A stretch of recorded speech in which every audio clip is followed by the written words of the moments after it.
Hello, everybody. Um, I'm finding myself with a lot of ideas and a lot of time on my hands and a lot of memories that are kind of coming to the surface and or things that are important to me. So I might be making a few more videos until I get these all out. I'm not sure. Um, but anyway, I was rewatching one of my videos, and it was just a reading that I did on in Proverbs. And it reminded me of something that actually happened to me. And so a couple of thoughts is, the Lord will test you. He will send people to test you, or situations or whatever. But so let me read the verses that I was reading, and then I'll tell you the story. It's Proverbs 1:10-15. My son, if sinners entice you, do not give in. Suppose they say, come with us, let us lie in wait for blood. Let's ambush the innocent for no reason. Let's swallow them alive like Sheol. Still healthy as they go down to the pit, we'll find all sorts of valuable things. We'll fill our homes with loot. Throw your lot in with us. We'll all have one wallet. My son, do not go along with them. Keep your foot from their path. So, this is the story. When my husband, and this is actually my middle husband, when he divorced me, my cousin, who was a Christian, he was a Christian. He had just gotten out of prison, and he had this girlfriend who actually put him in prison, and she was really a wicked person. She would do like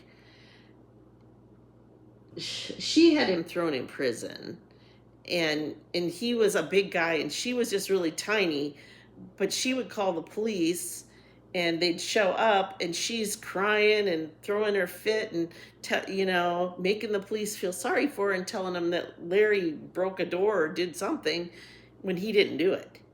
So she was like that. But when he got out of prison and I was going through the divorce, I was still at the house, and he came and stayed with me, and he brought his girlfriend, and I'm thinking her name was like Doreen, I don't remember. But anyway, she brought her ferret, and it was a nightmare. It was just a nightmare. My uncle had warned me about her, but at one point she knew I was going through the divorce, and she also knew I still had credit cards that were in both mine and my husband's name. And she came up to me and she said, "Here, let's go spend his money. Let's go spend his money." And I was like, this is just wicked. This is a wicked thing. And I don't remember if I told her or what, but I remember thinking, if I did that, all I would do is hurt my own children, because this was their father. And no matter what was going on between us, there was no reason for me to do that.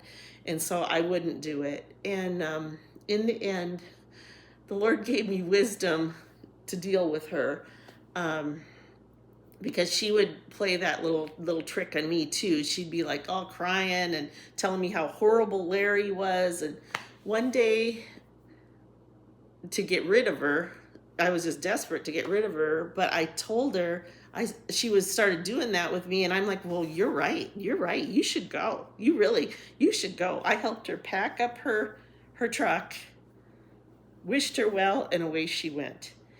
And after that, I did not want her around. No more, no more.